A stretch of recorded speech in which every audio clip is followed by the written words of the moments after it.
Can I have a motion to adopt the regular meeting agenda and the addendum? So moved. Second. All in favor? Aye. I also needed a motion to go into an executive session to consider the appointment, employment. Nancy, can I just ask those on the phone who are not talking to mute your phone while you're not talking, and then when you talk, to please unmute because I'm getting quite a bit of feedback, and I am muting when I'm not talking. Okay, thank you. Sorry to interrupt. No, thank you. I move that we go into executive session Second. based on what you said. Roll call. Dr.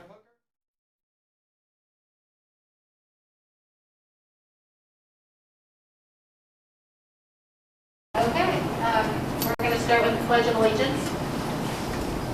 I pledge Allegiance to the flag of the United States of America and to the republic for which it stands, one nation, under God, indivisible, with liberty and justice for all.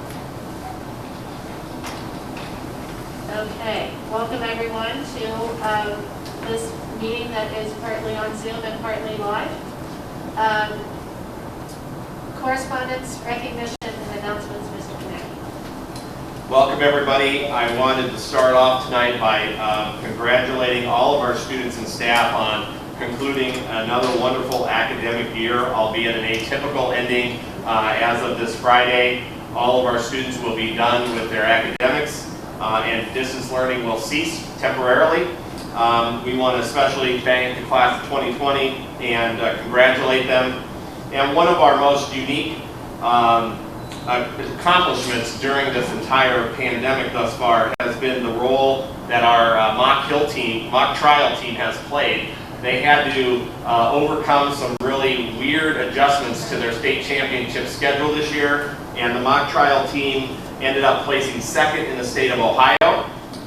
During a writing competition, they were not allowed, of course, to run an actual court case in person. But this is now the 5th year in a row that the mock trial team has placed in states. They've never finished less than 3rd, and this year finished up in 2nd place as a state runner-up. So we're very proud of Mr. Rieger and all the students who make up the mock trial team. As you know, it's one of our largest club activities at the school, and it speaks volumes about the academic rigor in our school system for this team to be able to compete at such a high level every year. So we want to congratulate them, along with all of our other clubs and activities that were curtailed this spring. Very nice. Next up on the list are some other very important people, and that is the recognition of some of our teacher retirees this spring. We have 3 teachers retiring, all of whom have put in meritorious service with the Indian Hill schools over time. Mrs. Rosa Jason, Mrs. Ann Kuhn, Mrs. Terry Mullinex. Rosa Jason is a 2nd grade teacher at Indian Hill Primary and has been here since 1992. For 28 years, she has helped others with activities. She has mentored countless teachers. She's been a leader of our Courageous Conversations. And most recently, she dove into distance learning and online professional development to help her team deliver to our students during the pandemic in the best way possible, and was a technology newcomer who became a role model. We really appreciate all the work of Rosa Jason over time, and I'll just go through the list here, and if anybody would like to jump in after, feel free. Ann Kuhn is our high school mathematics teacher and has been at Indian Hill High School since 1998. For the past 22 years, she's been a progressive education leader who's been willing to ask tough questions about pedagogy, school models, and who wants to have children to have a voice in their schools and be the center of decision making. She's been an advocate for her staff colleagues for years and a leader in this district, and we appreciate all Ann has done. Terry Mullinex is an intervention specialist at Indian Hill Elementary School, and since 1997 has been here. For the last 23 years, Terry has been an advocate for intellectual freedom of staff members, students' rights, and public school support issues. She's mentored many intervention specialists and helped many special needs students and families in this district in that time. I just want to congratulate all 3 of these ladies and thank them for their leadership and their service to Indian Hill and this school community. Again, this is an atypical goodbye. It's not a goodbye forever. We would really appreciate everything they've done for us and want to congratulate all of them on their retirement. Mr. Koennecke, I do think next year at the retirees luncheon, when we have that again next spring, that we could make a special recognition of these three since they didn't get the opportunity to have a send-off. Yeah, I think we can do anything to encourage them to return and spend some time with us.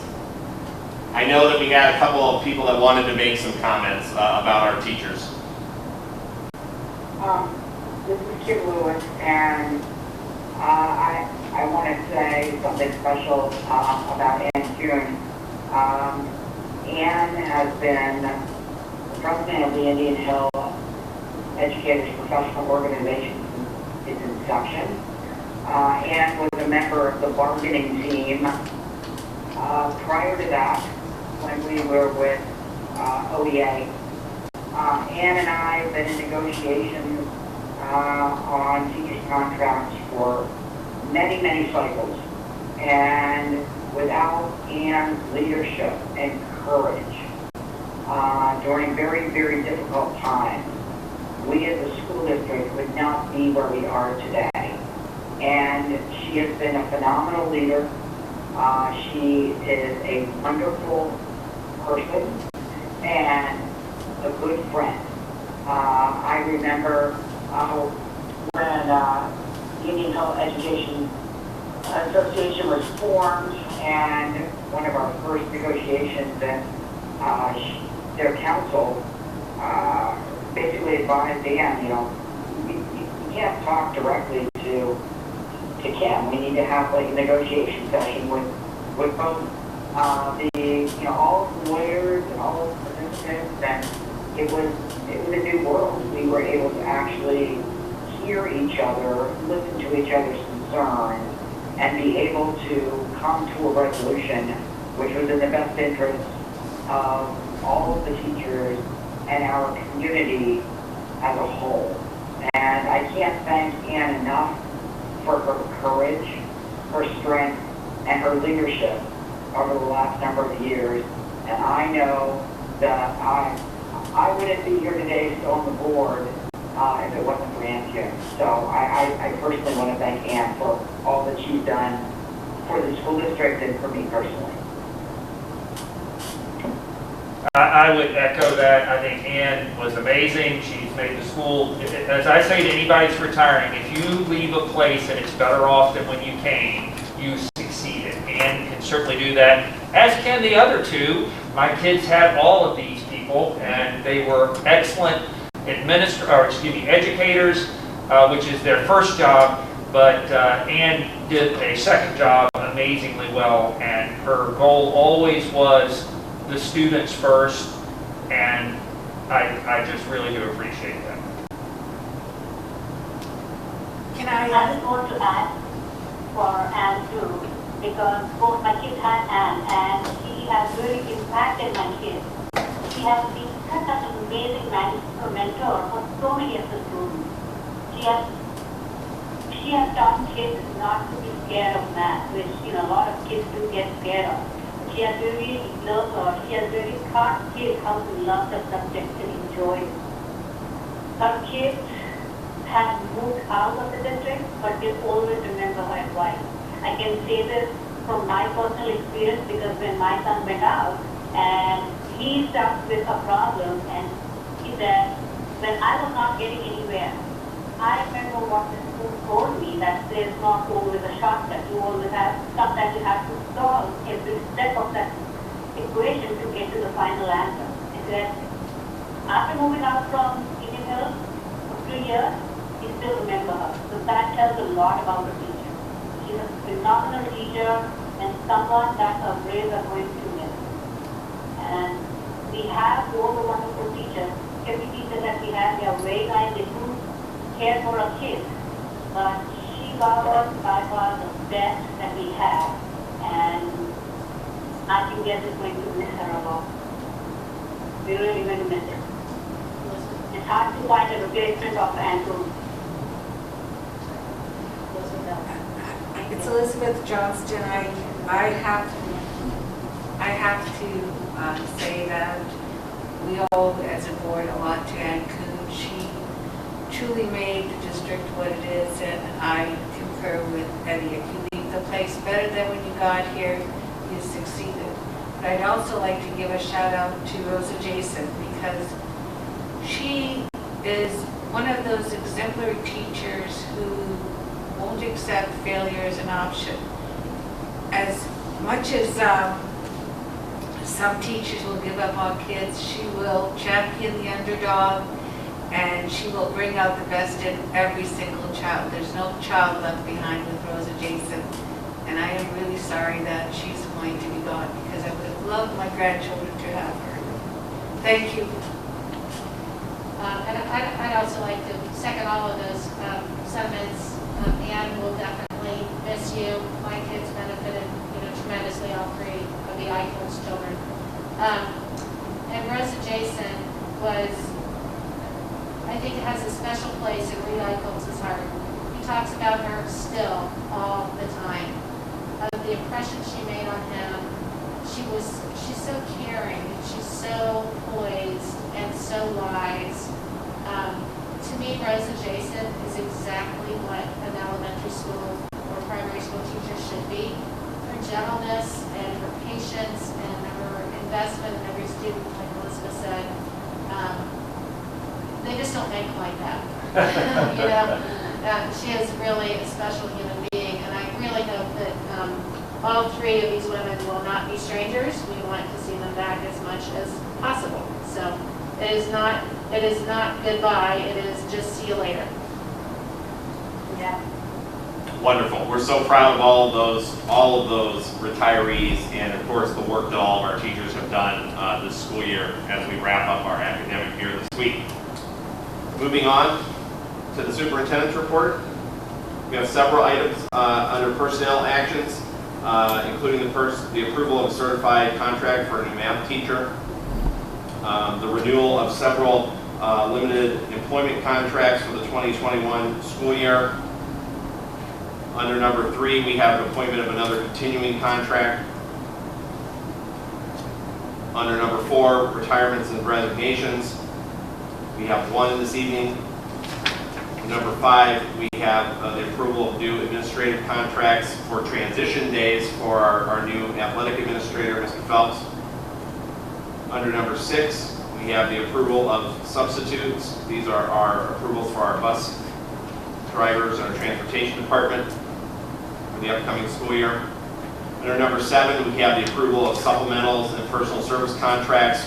These will be the professionals that will be helping us do professional development and interventions throughout the summer months this year, which will be an expanded program at Indian Hill this summer to provide help to our students and to prepare our staff for online and distance learning course development. Sorry? Yeah, there's also an addendum to number 7. Front of me. There are several additions to that list. Yeah, the board has it as. Okay. Yeah. Yep. Under number 8, we have a change of contract, again for a media aide at our high school. We had one resignation. We had 2 part-time positions, now looking to merge into one full-time position. I thought we took that off. Yeah, that should have been struck. It is struck on mine. You got a strike through? Yeah, Okay, I got a good. strike through. Thank you. Under 9, we have tuition reimbursements. Under item 10. Wait, can we wait and take a vote on 1 through 9, please? Sure. If there's no questions, Madam President, I'd like to entertain items 1 through 9. Yes, can I have a motion? So Nancy, point of order, 1 through 7 and 9. Yes. Yes, thank you. That's yes. 1 through 7 and 9, including the addendum to number 7. I make a motion that we adopt or accept items 1 through 7 and 9 of the original agenda, plus the 7 additions. Do I have a second? Second. Roll call, please, Mr. Davis. Dr. Hooker, Aye. Mrs. Johnston, Aye. Mrs. Lewis. Can she vote? We've Okay, asked- I didn't know, I'm asking. Yeah. Okay.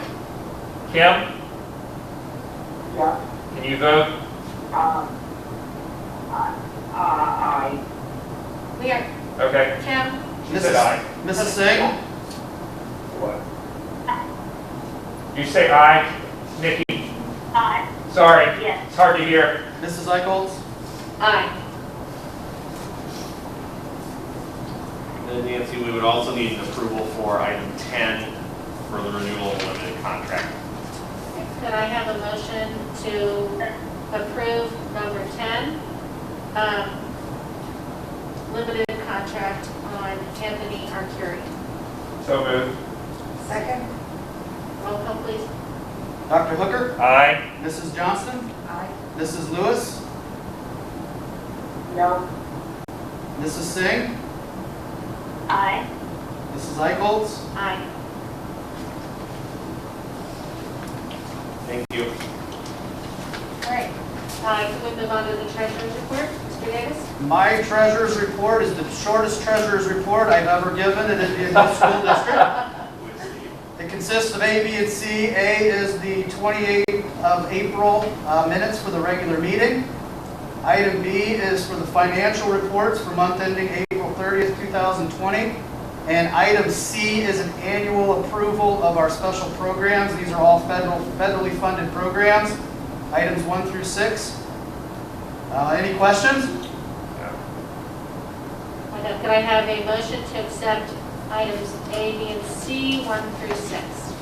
I move we accept A, B, and C 1 through 6. Second. Roll call. Mrs. Johnston? Aye. Dr. Hooker? Aye. Mrs. Lewis? aye. Mrs. Singh? Aye. Mrs. Eichholz? Aye. Thank you. Thank you. Item 9, board members, is our NEOLA policy update. This is the second reading of items A through L, and I would seek your approval of those at this time. I just have a clarification on item J with the graduation requirements. Are these graduation requirements, are these across the board state changes, or are these COVID-related allowances? Great question. These would be state changes moving forward for future graduating classes to incorporate our use of diploma seals into different pathways that we've developed under the new Ohio laws. Okay, so there's nothing now currently in NEOLA about COVID changes that's temporary, and that was by the state legislature? All of the temporary waivers for graduation for the class of 2020 and any waivers for the class of 21, we have already voted on with our COVID resolution at the last board meeting. We're covered for this year's class. Okay, great. I just wanted to clarify the difference Yep. here. Do we have any questions or discussion from the rest of the board? No? Well done. I just want to make a comment on it. So as Dr. Hooker told me that I should look at it. So yes, I did read all of them, and they are very impressive. And it is so much easier to read them and find that in one place. And I really applaud all of you for putting this together.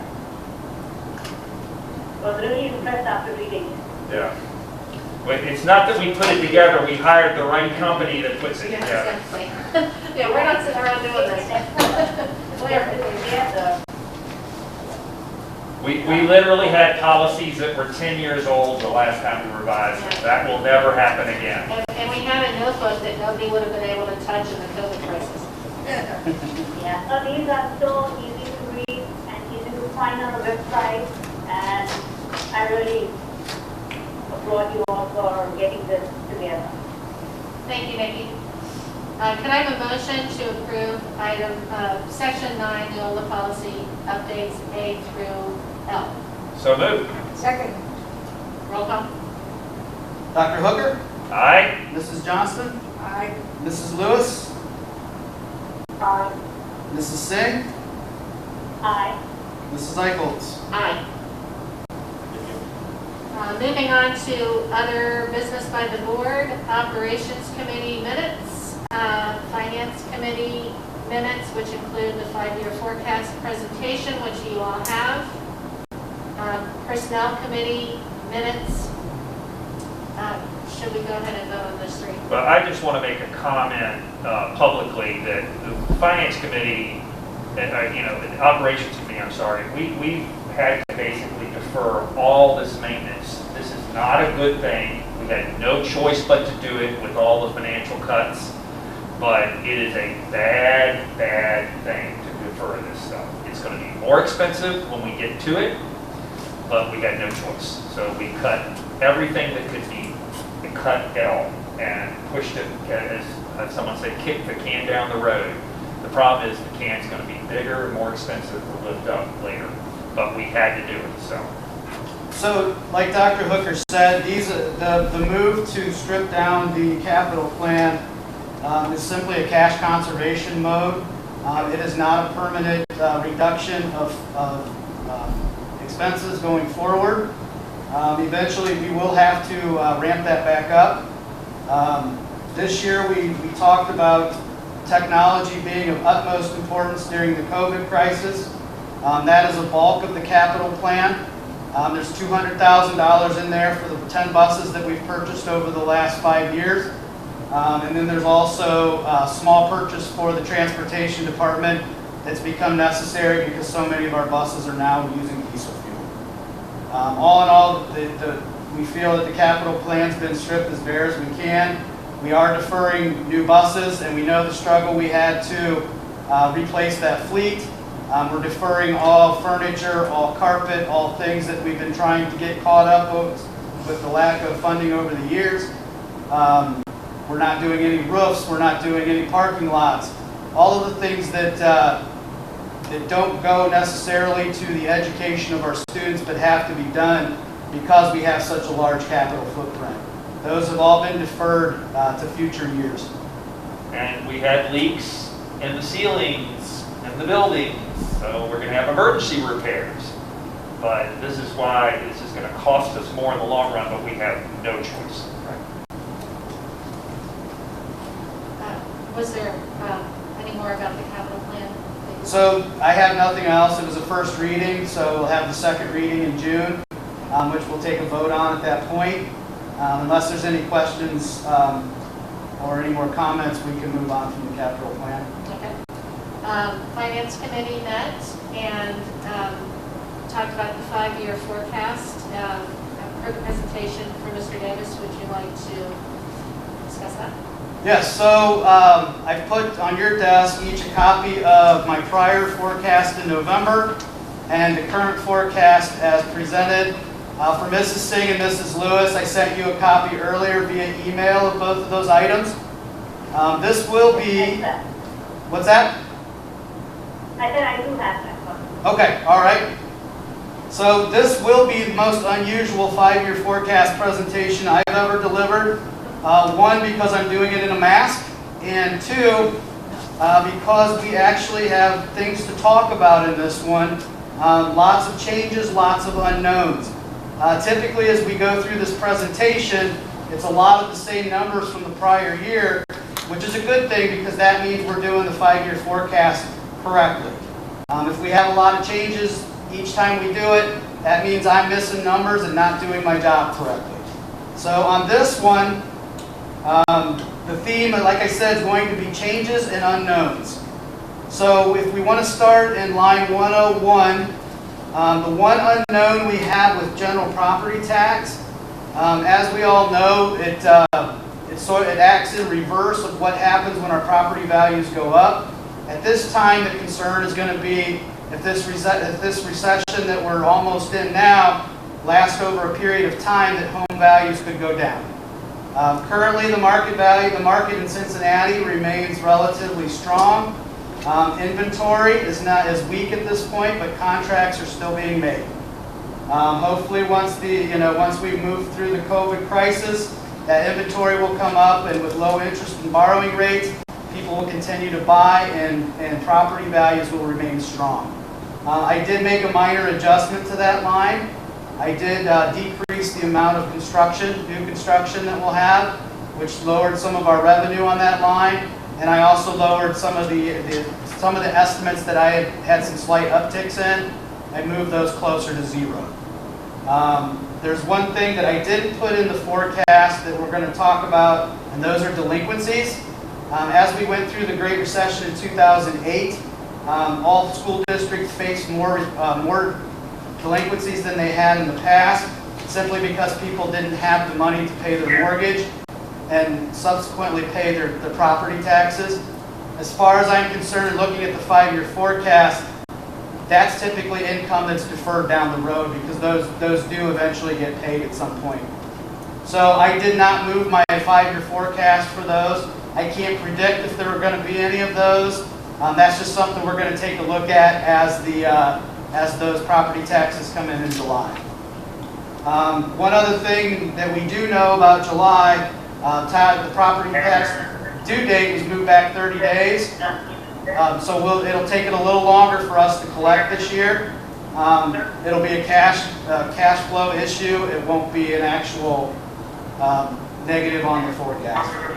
Somebody that's on a telephone, can you mute, please? We're getting some feedback coming over a telephone. Thanks. So the next line I would like to point out, and this one's a very important line, is line 1035.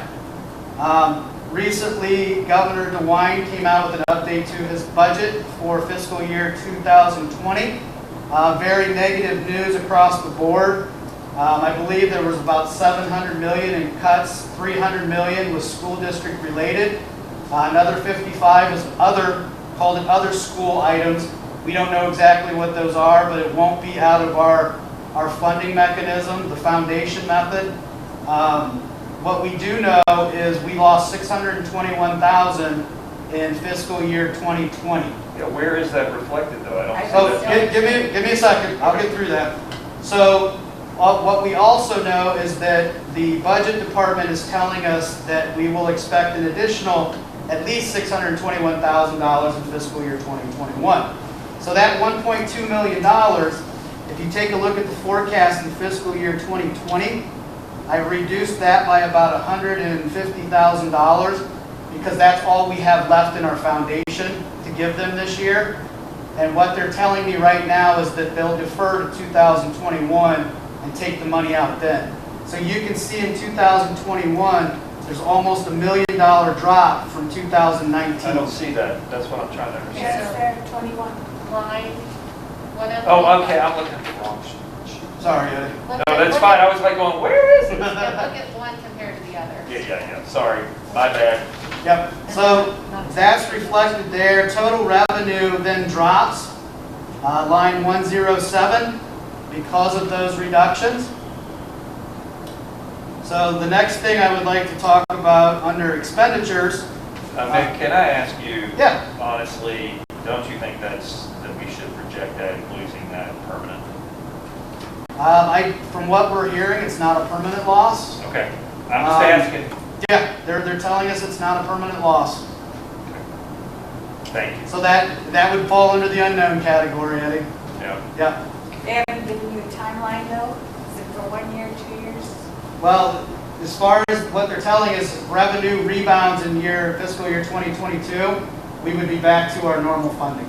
Thank you. So that's actually driven on the state's revenue. Okay, Right. thank you. Yeah, and that's mostly a lot of that, Elizabeth, is sales tax, and nobody's buying anything for the last 2 months. So that's why they're so far behind on the Okay. budget projections.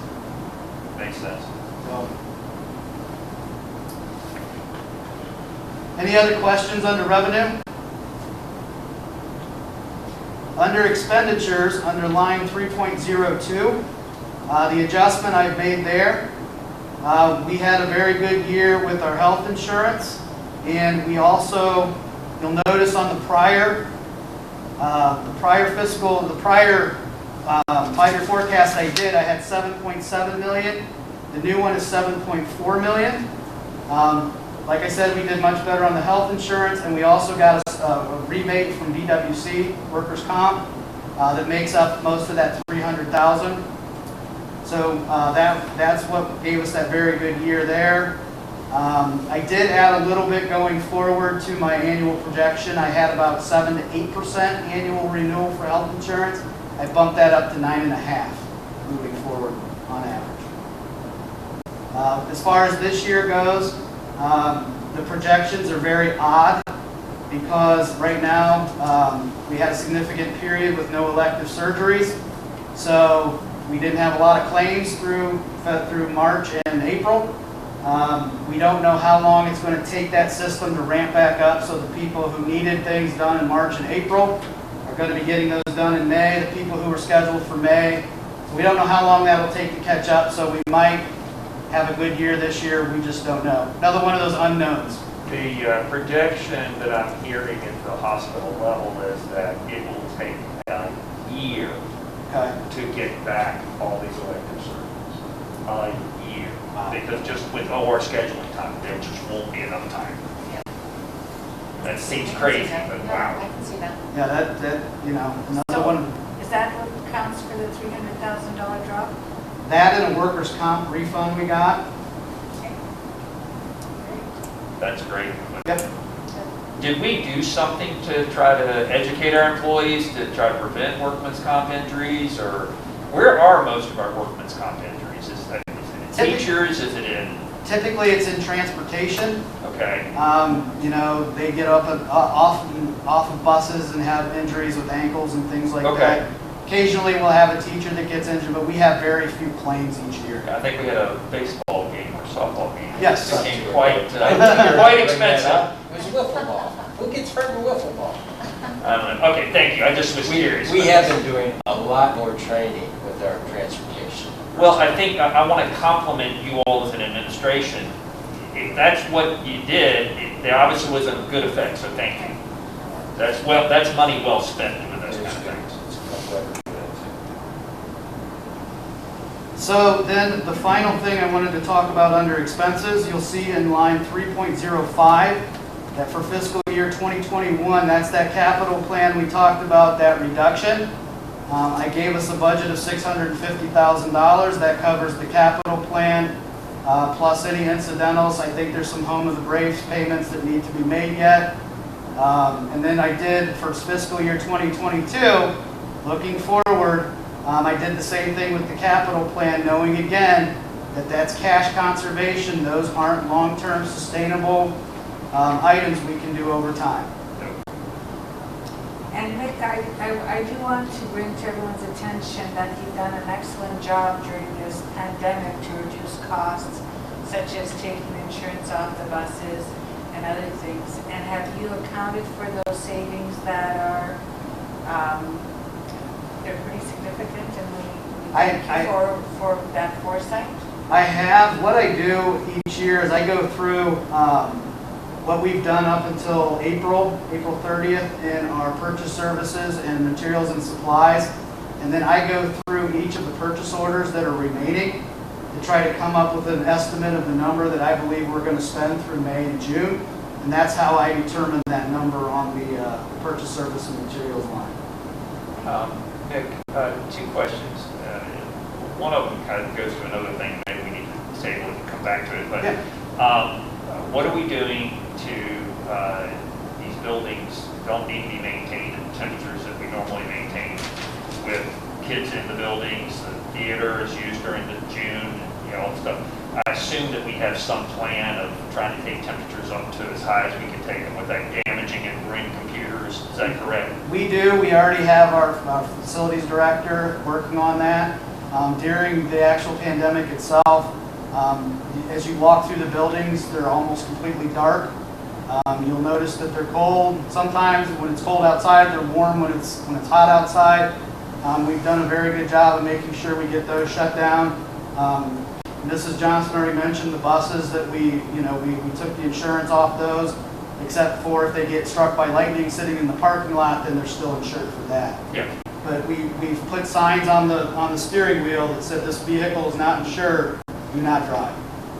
What about and maybe this needs to come up in a different part, but what about the energy savings things that we were going to do, and we were working on all that, and where are we with all of that? So, again, one of those things that got, we were right in the middle of it as COVID came.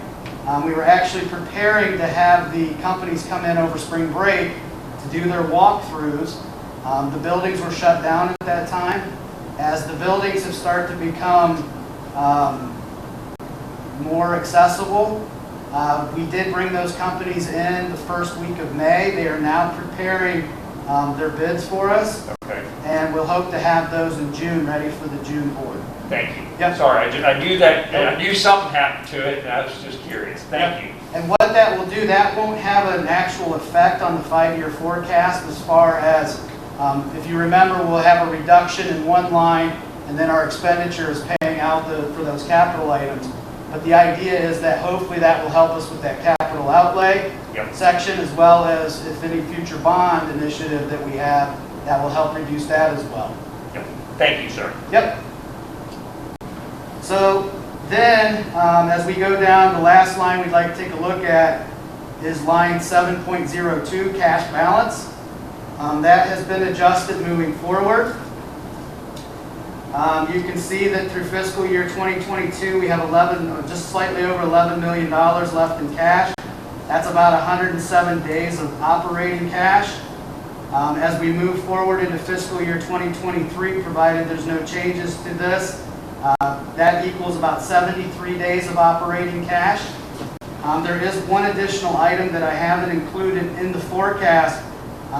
There's an opportunity for the district for operational savings in the amount of about $300,000, a little bit over per year. What that would do is that would start in fiscal year 2021 and essentially add $300,000 back into that cash balance each year. So at the end of the 5-year forecast in year 4, that's over $1.2 million we would put back towards that final cash balance. Right. Some of the other unknowns we talk about as we look at that school year 2021, we've talked about the models. What we call Model A is simply that all of our kids come back on campus day 1 and we go back to traditional school the way everything was. That model is probably the least likely of our 3 models to happen, at least at the beginning of school. In that model, I wouldn't predict any changes from any operational issues we have, other than we'd have to start buying PPE. And some of that can be funded through federal programs such as the CARES Act. Item B creates a much more longer list of unknowns. How are we going to deliver that education? How often can we have kids on campus?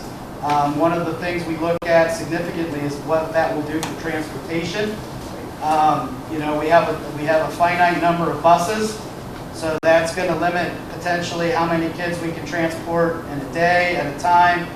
We may have to switch to a shift schedule for transportation. So those are some of the unknowns we're looking at this point. We are hoping that there won't be any additional need for an investment in technology past what the capital plan has already initiated. Is there any other things I'm missing, Kirk, Mark, that you can think of in Plan B that are unknowns at this point? No, I think that's all for now. Okay. So Plan C would be a model where on day 1 we're all distance learning like we were this spring. That would be an unknown of if the virus rebounded in August, then we may have to come back to school as all online. Some of the unknowns with that one, we'd have to look at supplementals. We would probably have to look at supplementals for Plan B as well. Such things as sports, we don't know how those are going to look in the fall. Some of these models, if we were to do Plan C, we'd have to take a look and see if we would be able to deliver French Club, for example. So we're going to be taking a look at those things as we move along. Plan C would also having us take a look at some other personnel issues not related to the teaching staff. Model C would mean that we would be without transportation again for a period of time. So there's a lot of unknowns that we can't predict at this point. Some are cost savings, some are going to be cost producing. So I just try to, as we look at this forecast, just talk about all those unknowns and all of those changes that we're looking at moving forward. Are there any questions? Yeah. My question to you with respect to supplemental is I know that, in various board meetings over the last several months, we've voted on supplementals, and I'm sure many of them have been with respect to fall activities, including, fall sports, etc.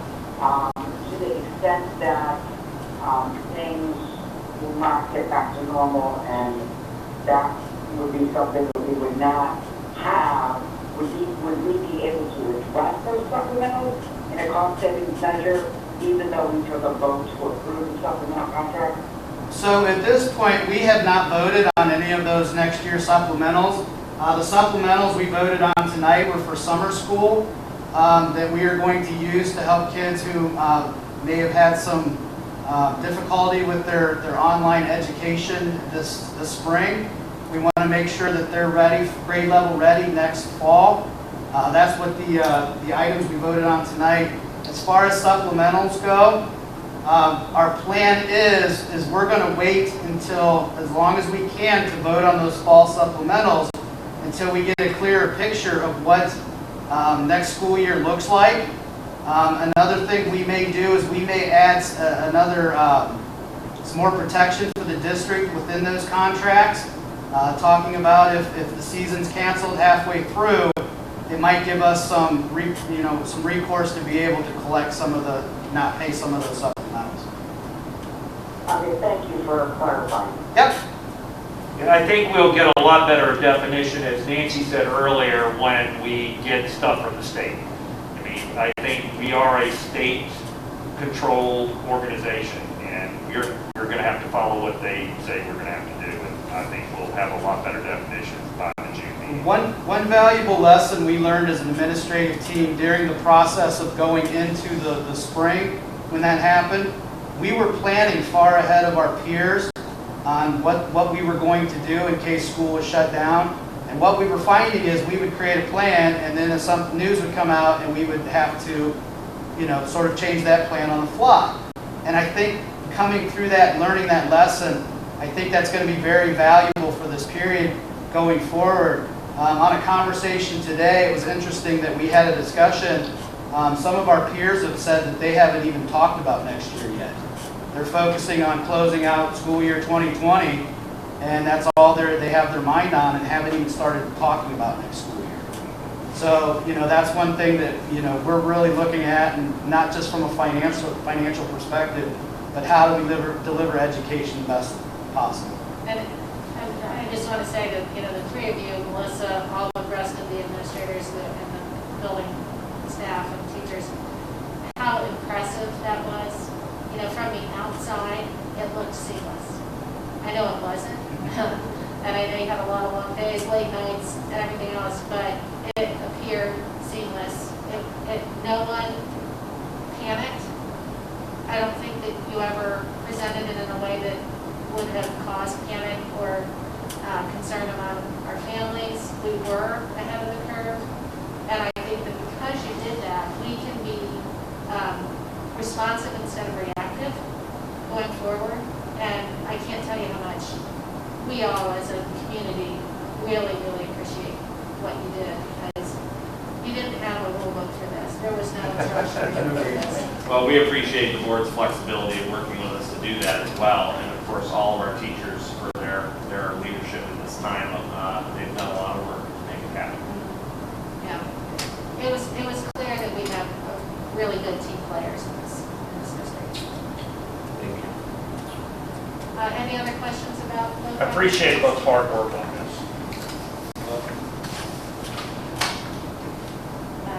Do we need to approve this? Yes. We need a motion to approve the personnel. That's the first reading. Oh yeah, we gotta get through finance committee yet. So are we not voting We need to vote on to the accept five-year the 5-year forecast? forecast. Right. So I need a motion to approve the 5-year forecast as presented. So moved. Second. Roll call. Dr. Hooker? Aye. Mrs. Johnston? Aye. Mrs. Lewis? Aye. Mrs. Singh? Aye. Mrs. Eichholz? Aye. Thank you. Now, moving on to personnel committee. Sorry. Kim, personnel committee? We have a personnel committee meeting immediately after the finance committee, where we discussed, a number of items. And I think that the minutes reflect, our deliberations, and we don't have anything in the personnel committee to present to the board at this time. Thank you for that. Other board business. Can I ask two things? One, and maybe I missed it, but have we ever made a policy, a motion related to COVID to deal with public commentary? How we're going to deal with that? Yes, we did that as a resolution. Okay, so that's in there. Okay, so that's great. So when we get to that, I just want to reemphasize to the public that's watching us tonight that we really want to hear their comments. So the other question was, and Elizabeth and I talked about this in a previous meeting, the operations meeting, is there currently any thought to, and maybe it's going to be all controlled by the state anyway, but starting the school year earlier, which some schools are doing across the nation, I don't know about locally, to try to finish by Thanksgiving kind of thing. Is there been any discussion of that, or do you think that's just premature to even think about it until we see what the state says? Well, can I just add something to that, Eddie? I think you brought up a really good point from a medical standpoint, that you felt that there would be a second wave coming, and it would most likely hit around Thanksgiving. Who knows? But Well, according to trend lines, and the reason for starting school early would be so that if you started August 1st, then they can finish by Thanksgiving, and then they can be off for 6 weeks between Thanksgiving and January if needed. So the answer to the question is, as a part of our Plan A, B, and C models, we are drafting models that can be shifted for both intermittent closures and a shift in the calendar year, either up or back. And we've asked each team at each building level to look at that, so that when we have to bring you those draft plans, we could look at adjusting days. We've also talked to teacher leaders about that concept and our leadership team. But we're trying to wait until we learn a little more before we bring that forward. Thank you. Very nice. Okay, other board business.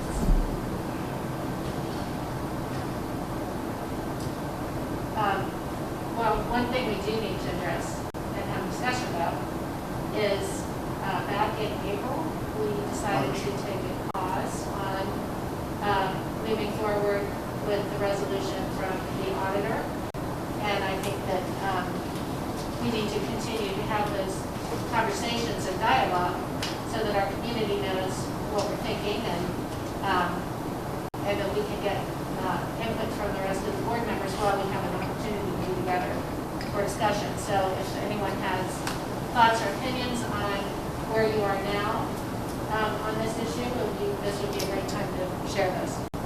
Yeah, I'll jump in and say that I think very strongly that we need to go out for the bond issue. The problem is the need has not gone away. In fact, it's worse. We've had $600,000 cut out of our operating by the state. And that I think going forward, I know they have said it's not permanent. I think that we are very likely to have at least a few years of lean times. And so we're in even a worse position than we were. The need's not going away. Our cost of teaching and all of that is going to continue to go up.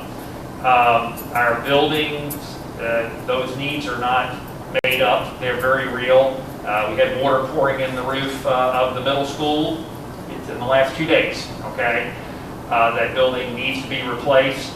And to me, it is unfair to the community not to put this on the ballot. And the reason I say that is if we don't, we're going to have to do severe programmatic cuts. And I think the people in the community need to decide, not the board, what kind of school they want. Do they want a school that's cut down? Because that's what's going to happen. That's not a threat, that is just a reality. There has got to be enough money to pay all the salaries. So, to me, it's about us responding and giving the community the right to make the decision of what kind of school they can afford and want to afford. So I think we need to go out for it, and we need to let the community decide. We need to educate the community about the need. We already decided that. And I personally believe having done some small straw polls just among people I know, and which is a really bad way to study anything, is that a lot of people are very supportive still. And they're like, yeah, we get it. We get it. You don't have to convince me. And I said, I can't convince you. I'm on the board. I have to let someone else convince you. But I can show you data. And once I show the data, they're like, well, why wouldn't you go out? You have to. You owe it to us as a community. That's my feeling. I can go second. I just want to remind everyone that we voted to put the levy on the ballot in November. This is a process that has gone on for 2 years, and the culmination was 2 committees that gave us unanimous feedback that it had to be done. So we as the board and community leaders have recognized the need. For us not to put it on the ballot, I will put it a different way. We are depriving people of the right to say something. Because we're making a decision. The decision shouldn't be ours, and the only way we can let the community make the decision is by putting it on the ballot. And it's important that it goes on the November ballot, mainly because this is a presidential election, and you get the most people in the community out to express their opinion during this time. So that is what we want. We want to hear from everyone in the community. If you postpone it, there's 2 things that are going to happen. You're not going to get as good a representation of opinion, and we may find ourselves in difficulty financially. So I don't think we should be vacillating about this and using this COVID as a knee-jerk reaction. Oh my God, what's going to happen? We've already established the need. That hasn't changed. We are long-term planning for the future for 35 years, not for the next 6 months. So my opinion is there's no choice but to put it on the ballot. This is Kim. I'm going to start with, I don't believe that that it's a knee-jerk reaction to be in the process of reassessing. Life has changed dramatically for everyone in this country and in our community. And I think stepping back and taking a breath was the absolute right thing to do. I personally do not believe that at this time, when states are gradually, and I mean very gradually, reopening, and the health and economic impacts of COVID-19 are yet to be known, that I am not prepared at this time to put something on the ballot in November. I think we have to be diligent, and I think we have to see what happens over the next several months and be in a position to make sure that our school is a very strong school, which we need the operating levy in order to make sure that we've got adequate funding for the education of our students. And on the bond issuance, we obviously need to also make sure that the buildings are strong. But I think we are not in a strong position moving forward on the November ballot at this time. And things might change dramatically over the next few months. They certainly, our worlds were all changed in the middle of March, and none of us knew that it was going to come, and none of us expected it to be as dramatic as it has been.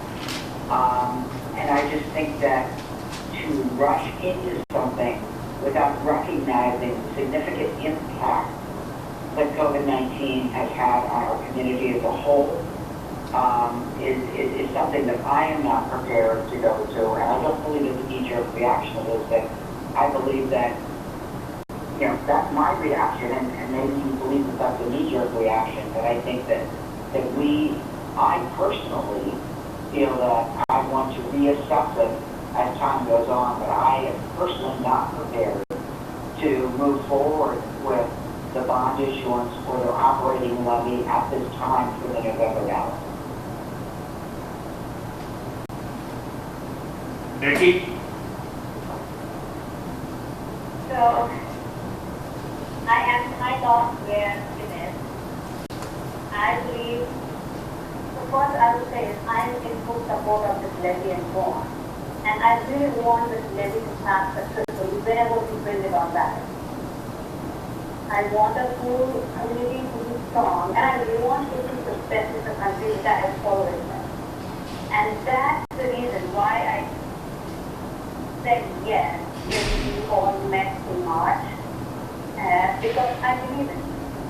But right now, the situation we are in, the things have drastically changed in these last 2 to 3 months. And we are in a global pandemic, which does not happen every day, and I just hope that it never happens again. So with so many things and the life has been disturbed, and I really hope that this will get better soon. We get some vaccine or some kind of a treatment soon, and we'll be able to come out of it. But also, why I came to this decision is I have looked into our school finances, and based on the number, I don't think we will have to make any cuts for the next school year. The budget requirements for the levy was, if it did not pass, then the budget cuts that we're talking about would be school year of 2022. To my understanding, I might be wrong, but the budget that I am reading, I think we will be fine for next year without making any cuts.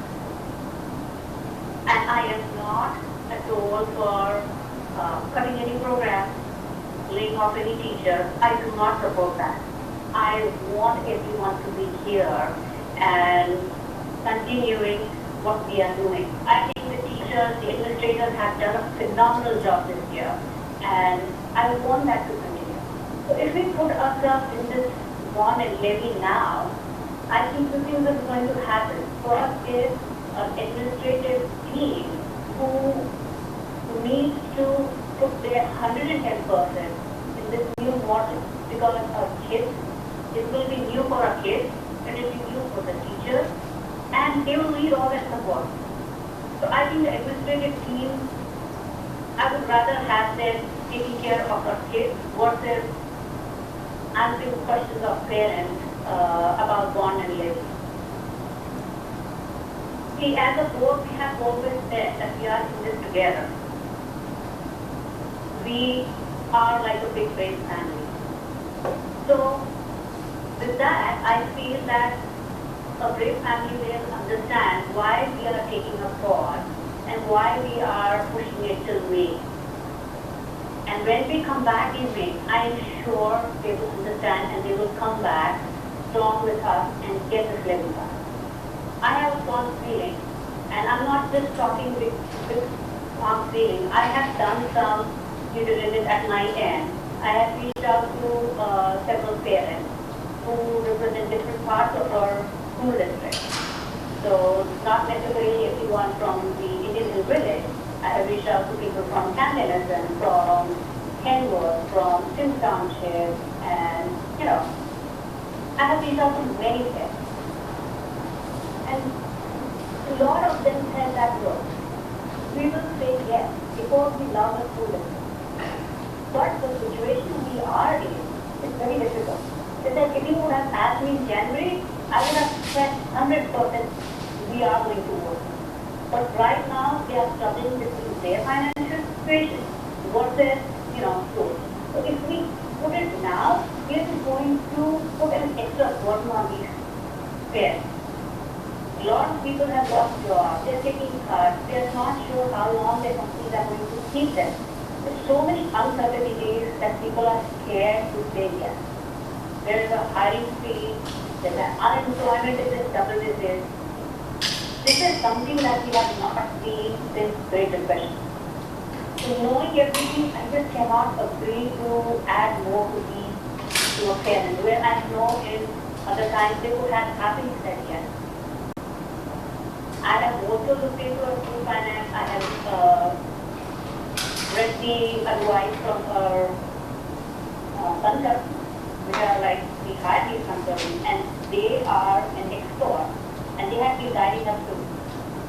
So, they don't think it's a good time to.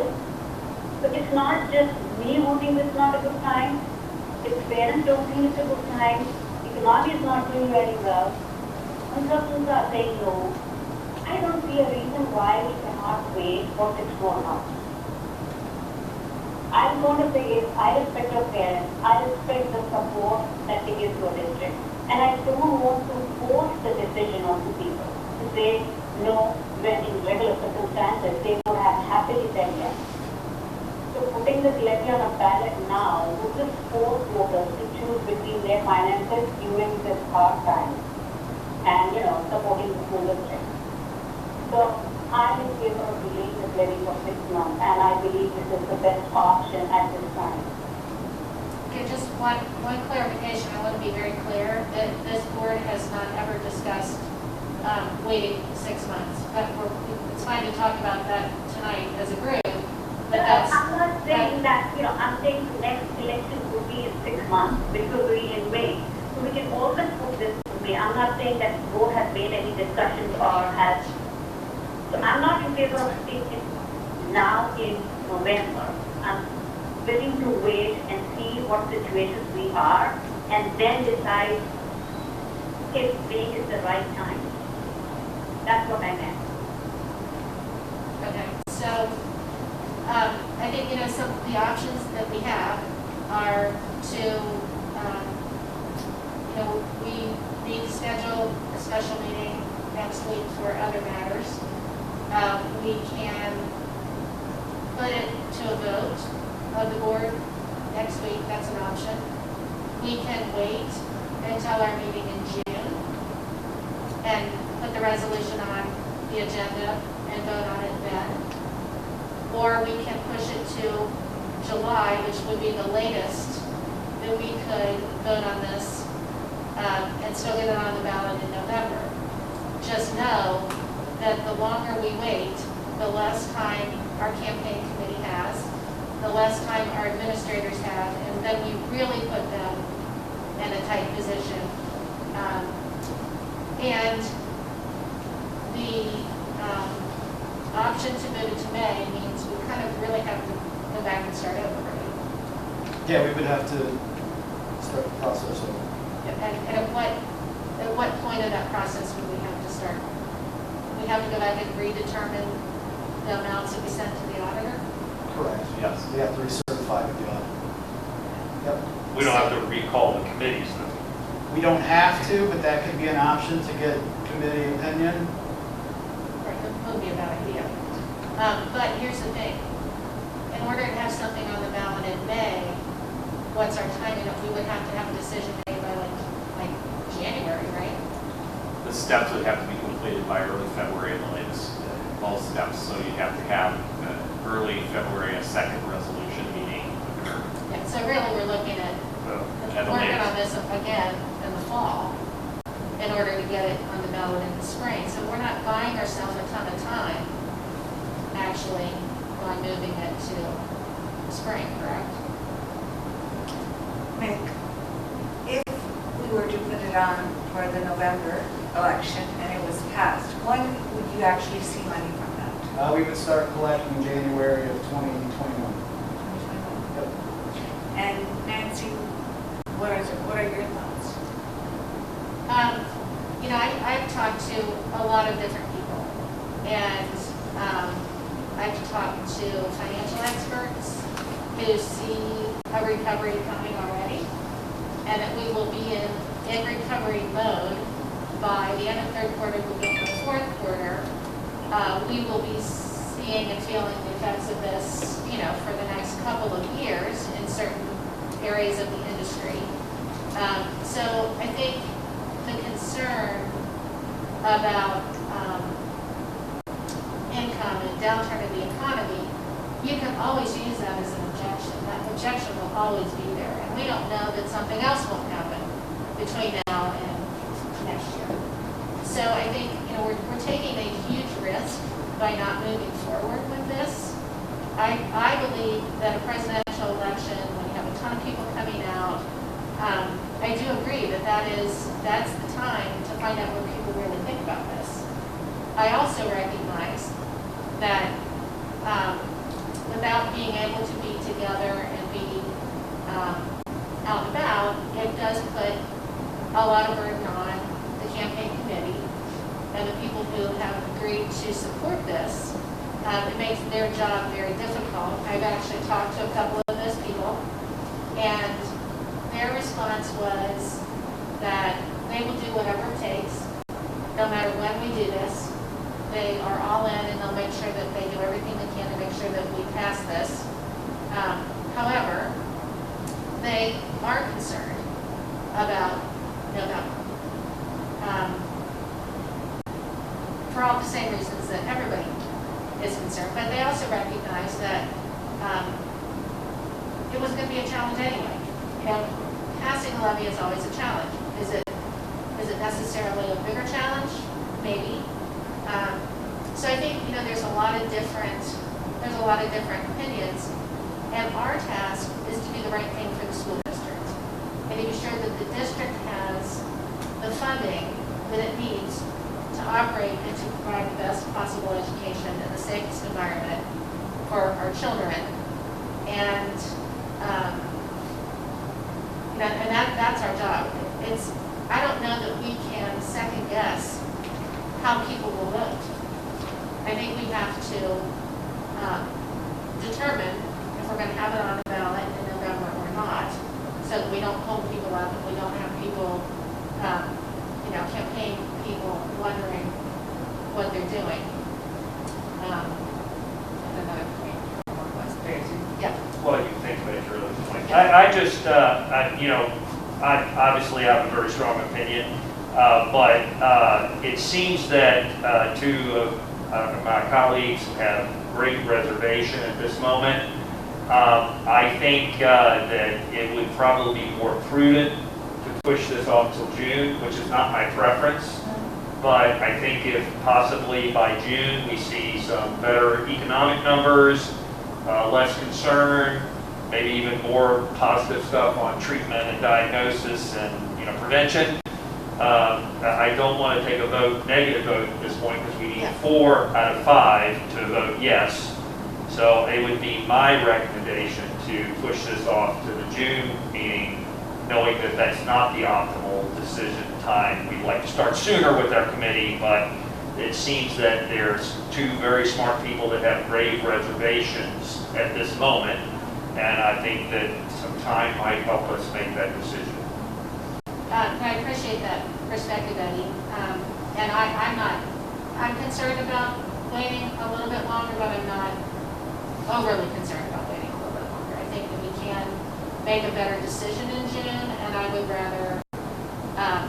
rather all be on board with this and feel good about it than to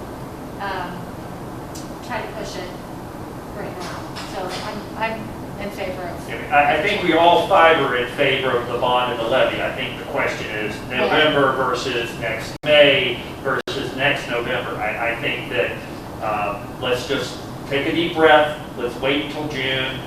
Let's maybe have further conversations. We can certainly have them at any time we're in a public forum with all 5 of us. We can have further conversations. But I think putting it off at this moment is probably a better idea. Elizabeth? When is our meeting in June? June 23rd at this time at 7 o'clock. My only concern again is giving the committees, that's a big time difference, and it makes it a little difficult. And again, June 23rd, is that right? Sorry, I don't have it on my calendar.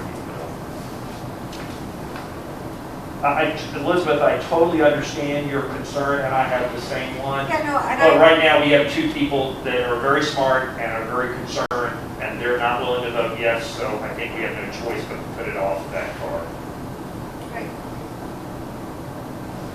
It's We not my can problem. follow up on a couple of the dates in the timeline and get back to you based on what you guys want to do. Great. So then, given that we won't have this resolution on the ballot at that special meeting, would it be okay to do that meeting by Zoom? Always, instead of, this was just challenging. We don't expect the change to the health orders, which are now a guidance tool. We don't expect those to change until the end of June on campus. And again, if you're all amenable to doing the special May meeting or the next meeting as a Zoom meeting, and we think that's more efficient for everyone, then we'll help set up whatever you prefer. Well, my only concern is the May meeting next week, I'm okay with. Yeah, Okay. yeah, I'm not talking about. June, I think we probably still need to go live. Special because- meeting, Zoom is okay. June, we plan to be in person. Kim, Nikki, are you all okay with that? Yes, I am okay with it. Kim? I'm okay with it, but I'm going to make a reservation. Obviously, if there's increased cases, I think we all have the right, from a health perspective, to make, the decisions that we need to make at that time. But yes, I'm fine with doing an in-person meeting. No, we're talking about Zoom for next week. Yeah. Kim, we're talking about, and I know it's hard to hear. For next week, for the special meeting, I suggested that we do it all by Zoom, all virtual. Oh, yes. Yes, that makes sense. We will make no decision on June's meeting right now. And we were looking at May Okay. 27th or May 28th for that special meeting, and the time was to be announced. So if you can all just double check your calendars. I know I heard back from Eddie and Nancy that they were available, but if there's a particular time, maybe Nancy, we can talk about that. Can you all look at your calendars right now? May 27 and 28, is that right? Yeah, next Wednesday or Thursday. It's difficult for me to look at my calendar when I'm on my cell phone. I apologize. So the 27th, only problem for 27th is there is an class of 2020 celebration award. I think it is from 7 o'clock. I have to check. So I think that's what is on 27th. And I don't know if anybody else will be interested in watching it, but that's what is happening in the district. Yeah, if there's a conflict in the 28th is actually going to be my suggestion. Does the special meeting have to be in the late afternoon, evening? No, No, it can be anytime. No, we- flexibility for calls in the morning. We expect it to be a fairly efficient special meeting also. I'm sorry? We expect it to be a pretty efficient special meeting, so if there's an AM time that worked for you all, we can set that Zoom call meeting up for the morning. okay, if we're gonna do it in the morning, I would have to do it on the 28th. 28th works for me. Kim? I'm fine. Hold on a second. I'm just looking. Nikki? Yes, what time in the morning? Everybody knows that I prefer the earliest that everybody wants to do it. It's perfect. 8? But we don't have to do 7:30, but 8 a.m.? we can do 8 or 8:30. 8. 8 is good. Nikki, will that work for you? Yes, it's fine. 8 o'clock is fine. 8 8 o'clock on May the 28th. Thank you, Kirk. Thank you. I will send you an invite. Can I ask one favor? Well, actually, that's going to be an open meeting, so it doesn't matter. Well, if you can't do a password, all these people that keep getting bombed with porn and stuff, I don't know if there's anything we can do to try to prevent that, because it's... We actually have an HCC account for our Zoom meetings, which have a little more protections built into them, so Good. I hope we'll be okay. Oh, thank you. And then also, we might be able to do a password because that's not open to the public to Zoom. We actually put it out to Yahoo. Okay, I let's can do admit it. you each into the room. Yeah, just the only thing I request is send the password separate from the email to Zoom. A lot of people have been sending me Zooms with the password right there. Well, that's no good. Jeez. Okay. Great, excellent. Is there any other business? Okay, So moved. Second. All in favor? Aye. Aye. Thank you. Thanks, everybody. Thank you, everyone. So, Thank you, everyone. thank you. So I'll